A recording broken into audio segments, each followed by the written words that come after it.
오늘은 주님께 피하는 복된 인생, 주님께 피하는 복된 인생이라는 제목으로 우리 하나님 말씀 함께 나누도록 하겠습니다.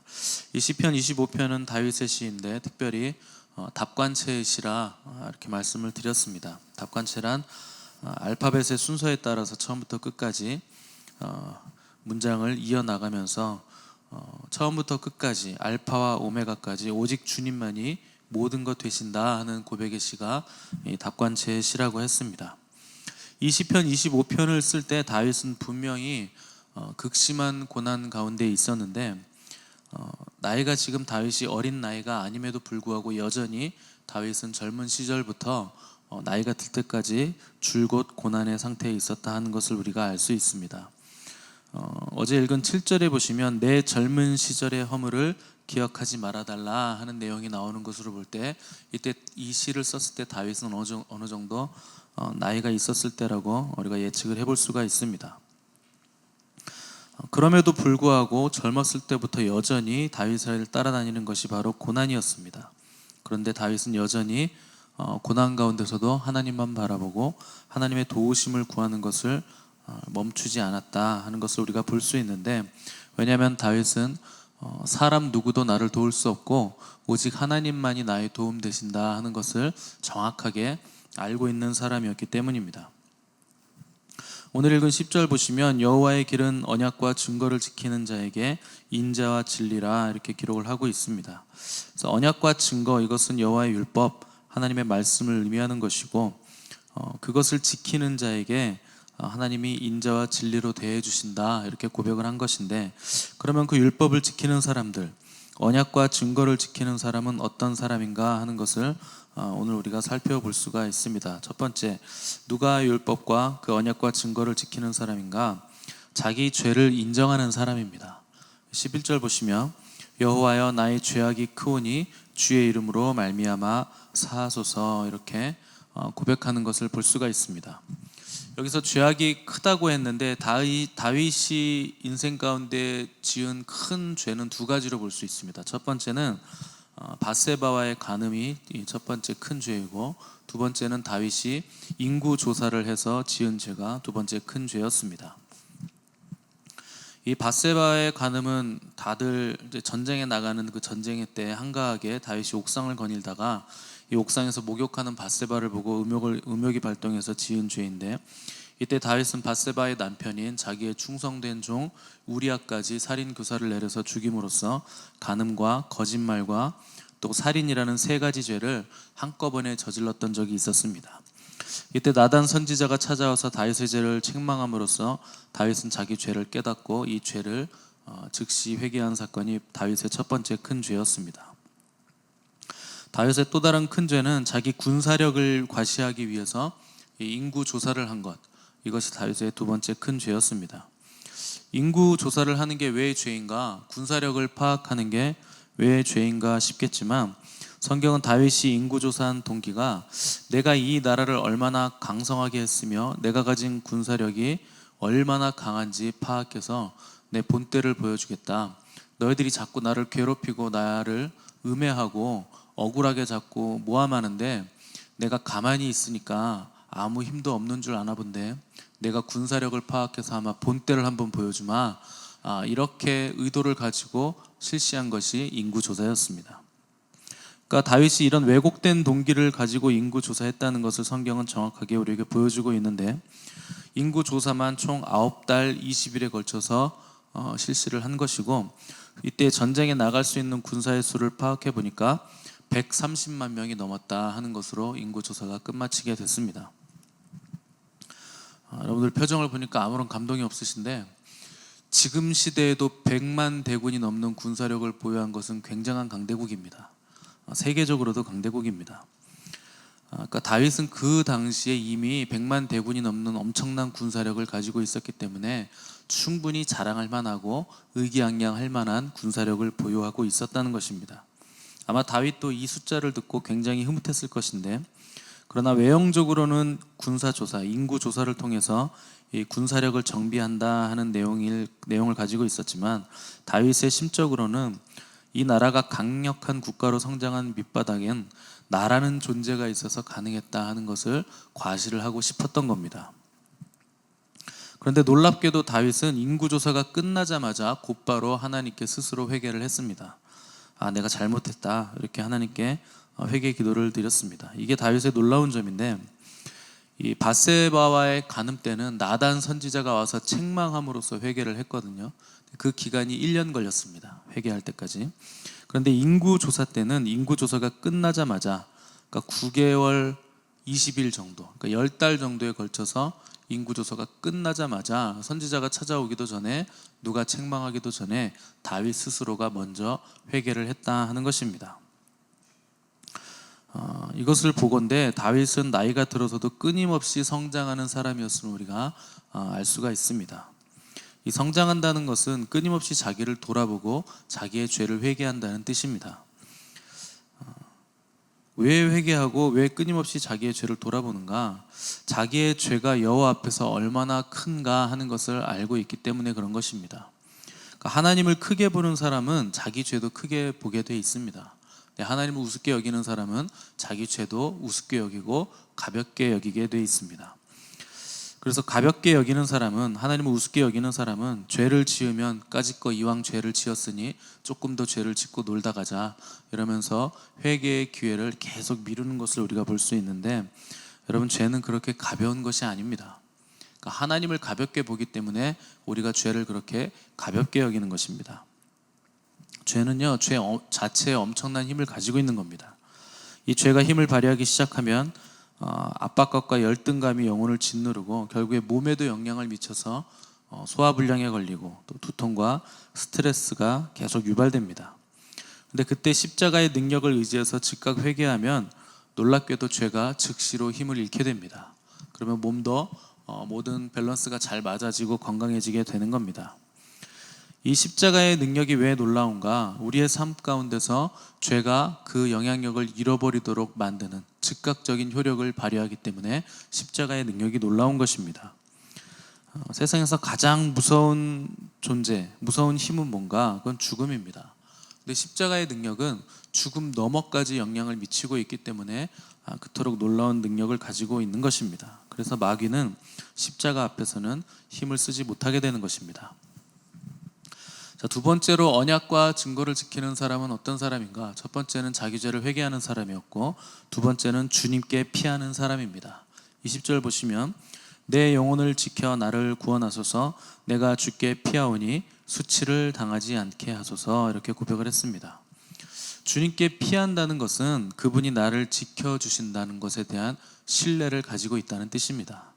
그러니까 그 상대, 내가 피하는 사람, 내가 신뢰를 가지는 사람, 내가 의지하는 사람에게 믿음을 가지고 있지 않으면, 신뢰를 가지고 있지 않으면 그 사람에게 기댈 수 없고 또 그 사람에게 피할 수가 없는 겁니다. 근데 다윗은 평생에 하나님만을 신뢰하고 그분께 피했던 사람이었습니다. 그런데 16절에서 19절 보시면, 주여 나는 외롭고 괴로우니 내게 돌이키사 나에게 은혜를 베푸소서, 내 마음에 근심이 많사오니 나를 고난에서 끌어내소서, 나의 곤고와 환난을 보시고 내 모든 죄를 사하소서, 내 원수를 보소서, 그들의 수가 많고 나를 심히 미워하나이다. 그러니까 평생에 하나님을 신뢰하고 그분께 항상 피해 들어갔던 다윗인데, 이 지금 나이가 들어서 다윗의 시편 25편의 내용을 보면 여전히 괴롭고 외롭고 근심이 많고 고난이 많다 하는 것을 우리가 볼 수 있습니다. 왜 하나님께 피한 사람인데 이렇게 고난이 많은가? 이렇게 고난이 많기 때문에 하나님께 피하는 겁니다. 여러분, 우리는 자꾸 뒤집어 생각하는데, 하나님께 피하면 고난이 없어져야지, 환난이 없어져야지, 괴로움이 없어져야지, 이렇게 생각하는데 그렇지 않습니다. 고난과 환난이 면제되는 것이 아니라 고난과 환난도 감히 나를 어쩌지 못하는 상태로 변화되는 것이 하나님께 피하는 사람들의 특징입니다. 폭풍과 비바람이 몰아치는 바닷가 절벽일지라도 날지 못하는 아기새, 둥지에 있는 아기새가 비를 맞고 바람이 세차게 몰아치면 날아가서 떨어질 것 같지만, 어미새가 품고 있으면 아무런 상관이 없는 겁니다. 아무리 비바람이 몰아쳐도, 바람이 강풍이 세게 몰아쳐도 전혀 상관이 없고, 파도가 들이쳐도 이 아기 새가 안전한 이유는 어미 새가 품고 있기 때문에, 그 품 안에 들어가 따뜻하게 있기 때문에 거기서 안전함을 느끼듯이, 하나님께로 피하는 사람들은 이 풍파와 파도와 이 비바람이 없는 것이 아니라 하나님께서 안전하게 품어주시기 때문에 우리가 그 안에서 안정감을 느끼게 된다 하는 것입니다. 그래서 하나님의 백성들은 환난 가운데서라도 반드시 살 길이 있는 겁니다. 우리가 주님의 손을 잡고 함께 걸어가면 우리는 반드시 살게 돼 있습니다. 그런데 그 길을 걸어가려면 내가 주님의 손을 붙잡아야 됩니다. 그리고 어떠한 상황에서도 내가 이 붙잡은 손을 놓지 않겠다 하는 그 다짐과 결심이 우리에게 있어야 됩니다. 그동안은 한눈 팔고 내 멋대로 살았을지라도 이제는 그것을 회개하고 주님만을 붙들기로 결단을 해야 됩니다. 왜냐하면 지금은 때가 악하기 때문에 그렇습니다. 이 크리스찬들이 환난이 없을 때 순종하라고 하면 순종이 부담스럽다고 하는 사람들이 많습니다. 내 맘대로 안 되기 때문에 그런 것입니다. 그러니까 하나님 말씀대로 순종해야 되니까 부담스러운 것인데, 그런데 환난이 오면 결국 순종하는 길만이 살 수 있는 길임을 알기 때문에, 깨닫기 때문에 결국 순종하게 돼 있습니다. 순종한다는 건 뭔가 내가 순종하는 그 대상의 권세 아래로, 그 권위 아래로 우리가 들어가는 겁니다. 그 권세자에게 복종하는 것이 바로 순종입니다. 그러면은 어려울 것 같겠지만 여러분 생각을 해보십시오. 내가 책임질 일이 없어지는 겁니다. 권세자의 말에 순종하고 그 말씀에 복종하면 내 책임이 아닙니다. 그러면 책임질 일 없고 걱정할 일도 없고 고민할 필요도 없게 되는 겁니다. 이 주님의 권세 아래에 있기 때문에 순종하기만 하면 되기 때문에 마음이 편한 겁니다. 왜 우리의 마음이 무겁고 머리가 어지럽고 삶에 기쁨이 없는가? 순종하지 않기 때문에 그런 겁니다. 내 인생을 내가 다 책임지는 삶을 살고 있기 때문에 마음도 무겁고 머리도 복잡하고 삶에 기쁨이 없는 것입니다. 요한복음에 보시면 예수님은 포도나무시고 우리는 가지라, 이렇게 우리의 정체성을 기록하고 있습니다. 여러분, 가지에게 무슨 결정권이 있습니까? 나무가 결정하는 것이고 나무가 가지를 돌보고 나무가 가지에게 수액을 주고 영양분을 주는 것이지, 가지가 나무를 결정짓고 또 책임지는 것은 절대 아닌 것입니다. 예수님이 포도나무시고 우리가 가지라는 것을 알면 우리에게는 결정권이 없고 걱정거리도 없는 것입니다. 이것만 깨달아도 우리가 할 일은 그저 감사하고 기뻐하고 극진히 주님을 경배하고 또 그분의 말씀에 순종하는 것뿐임을 알게 되는 것입니다. 그러므로 여러분, 순종하는 것을 두려워하지 마시기 바랍니다. 우리를 향한 주님의 생각은 저주가 아니라 생명과 평안입니다. 우리가 순종할 때, 우리가 그분의 말씀에 복종할 때 우리에게 가장 큰 자유가 임하고 가장 큰 평안이 임한다는 것을 여러분 깨달으시기를 바랍니다. 어떤 사람이 자기 나귀가 구덩이에 빠져서 이제 꺼내지 못해서 어려움을 당하고 있을 때 마을 사람들에게 도움을 요청했습니다. 마을 사람들이 다 와서 이 나귀를 꺼내려고, 구덩이가 깊어서 꺼내려고 해도 꺼내지지도 않고, 또 나귀도 흥분 상태에 있기 때문에 올가미로 걸어서 올리려고 해도 나귀가 계속 바둥거리니까 꺼내지를 못했습니다. 이때 마을 사람이 그 마을의 지혜자에게 찾아가서 상태가 이런데, 상황이 이런데 어떻게 꺼낼 수 있겠느냐 물었더니, 이 지혜자가 다 삽을 들고 가서 그 구덩이에 계속 삽으로 흙을 집어넣어라, 이렇게 얘기를 했습니다. 그래서 사람들이 지혜자의 말을 듣고 다 구덩이에 흙을 넣어서 메우기 시작했는데, 나귀 주인은 깜짝 놀랐습니다. 이 사람들이 내 나귀를 생매장하는구나, 내가 손해를 보게 생겼구나, 이렇게 놀랐는데, 시간이 지나니까 점점 바닥이 올라오게 됐고, 결국 사람들이 꺼낼 필요도 없이 나귀가 흙이 올 때마다 자기가 움직이면서 흙을 다 다지면서 결국엔 자기가 그냥 스스로 걸어 나왔습니다. 이것이 하나님이 하시는 일입니다. 우리의 생각에는 당황스럽고 뭐가 안 되는 일인 것 같고 불평이 생기고 낙심이 생길 수도 있습니다. 그리고 때로 하나님의 방법이 우리 수준에서는 이해가 되지 않을 때도 있습니다. 그럼에도 불구하고 우리가 하나님을 신뢰하고 그분께 순종할 때 하나님께서는 가장 좋은 결과를 우리에게 보여주시는 것입니다. 우리의 가장 높은 지혜가 하나님의 가장 어리석음보다 훨씬 더 어리석다는 것을 우리는 분명히 깨달아 알아야 됩니다. 우리가 나 그 사람을 신뢰해라고 말할 때 다른 사람을 신뢰할 때 얼만큼 신뢰할 수 있을까요? 그 사람에 대해서 아는 딱 그만큼만 우리가 그 사람을 신뢰할 수 있는 겁니다. 하나님도 마찬가지입니다. 우리가 하나님을 많이 알면 알수록 하나님을 신뢰하는 일이 갈수록 더 쉬워지게 되어 있습니다. 그러면 왜 우리가 하나님을 신뢰하지 못하는가? 우리가 하나님을 모르기 때문에 신뢰하지 못하는 것입니다. 우리가 누군가를 신뢰하려면 신뢰하는 상대가 정직해야 되고 선해야 되고 의로워야 되고 성실해야 됩니다. 다윗은 오늘 시편 25편에서 하나님의 성품을 계속해서 노래하고 있는데 결론은 뭔가? 그분은 신뢰할 만한 분이시다, 그분은 내가 믿고 의지할 만한 분이시다 하는 것을 계속 고백을 드리는 겁니다.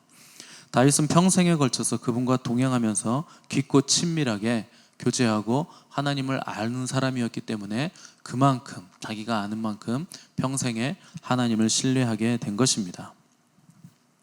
우리가 주님을 알면 알수록 깨닫게 되는 것은 세상 어디에도 우리 주님같이 신뢰할 만한 분이 없다 하는 것입니다. 우리 평생에 이것을 알아가는 것입니다. 이것을 알지 못하면 평생에 우리가 하나님을 한 번도 신뢰하지 못하고 내 맘대로 내 뜻대로 여기저기 다니다가 결국 멸망의 길로 갈 수밖에 없는 것입니다. 그래서 영생이란 하나님을 아는 겁니다. 그리고 그의 보내신 자 예수 그리스도를 아는 것입니다. 이 땅에서부터 알지 못한다면 죽고 난 다음에 알아가면 되지 그런 것은 없는 겁니다. 여기서부터 알아가야 그것이 이어지고 여기서부터 하나님을 신뢰하고 그분과 함께 동행해야 우리가 천국에서도 그분과 함께 살 수 있게 되는 것입니다. 이 세상에서 가장 현명한 사람은 자기의 삶을 주님께 맡기고 신뢰하고 내어드리기로 결정한 사람입니다. 그것이 가장 가치 있고 의미 있고 가장 안전하고 가장 영광스러운 삶을 사는 비결입니다. 여러분, 모든 상황 속에서 주님께 피하시기 바랍니다.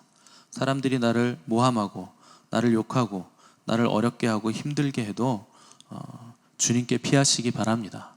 혹 죄를 지었다면 즉시 회개하시고 주님의 품 안으로 파고드시기 바랍니다. 그분은 상한 갈대를 꺾지 않으시고 꺼져가는 심지를 끄지 않으시는 분이십니다.